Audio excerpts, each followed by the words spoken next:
საქართველოს ავიაცია რეკორდულ მონაცემებს ითვლის. ირკვევა, რომ თბილისის, ქუთაისის და ბათუმის აეროპორტებმა მიმდინარე წლის 11 თვეში 8 მილიონამდე მგზავრს უმასპინძლეს, რაც გასულ წელთან შედარებით 14%-ით მეტია.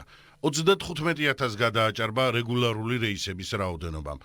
ტვირთბრუნვა კი 59%-ით გაიზარდა.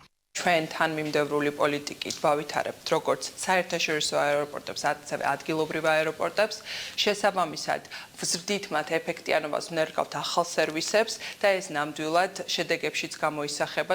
ყველაზე მაღალი 30%-იანი ზრდა ბათუმის საერთაშორისო აეროპორტში აღირიცხა, სადაც მილიონზე მეტი მგზავრი მიიღეს. 1,5 მილიონზე მეტ ადამიანს მოემსახურა ქუთაისის აეროპორტიც, თუმცა პირველ ადგილას 5 მილიონამდე მგზავრით ისევ დედაქალაქია. ფრენები აქტიურია ზამთრის ანავიგაციო სეზონზეც, მეტიც გვაქვს ახალი მიმართულებები, როგორიცაა პეკინი და ვენეცია. მიმდინარე წლის 15 დეკემბრიდან ახალ საჰაერო ხაზზე დაიწყებს ოპერირებას. ახალი პირდაპირი რეისების დამატების ეფექტი ტურიზმის განვითარებაზე უკვე აისახა. სექტორში ამბობენ, რომ საქართველოს მიმართ დაინტერესება მზარდია, რასაც ტურისტული კომპანიების მუშაობა და სასტუმროების ჯავშნებიც ადასტურებს. 2025 წელი იყო ფრენებისა და ზოგადად ტურიზმის სტაბილურობის მხრივ და სიახლეების მხრივ ძალიან დამაიმედებელი და ესე ვთქვათ ბუმის პერიოდი, ასევე ძალიან დამაიმედებელი არის 2026 წელი, გამომდინარე იქიდან, რომ ჩვენ უკვე ამ დამატებული ავიარეისების შედეგად ვიღებთ უფრო განსხვავებულ და სხვა სახის მოთხოვნებს, სადაც უკვე წარდგენილი არის ჩვენი ტარიფები და ვიღებთ წინასწარ რეზერვაციებს. მგზავრთა ნაკადის და ტვირთბრუნვის ზრდა ტურიზმისა და საერთაშორისო ბიზნეს კავშირების გამყარებაზე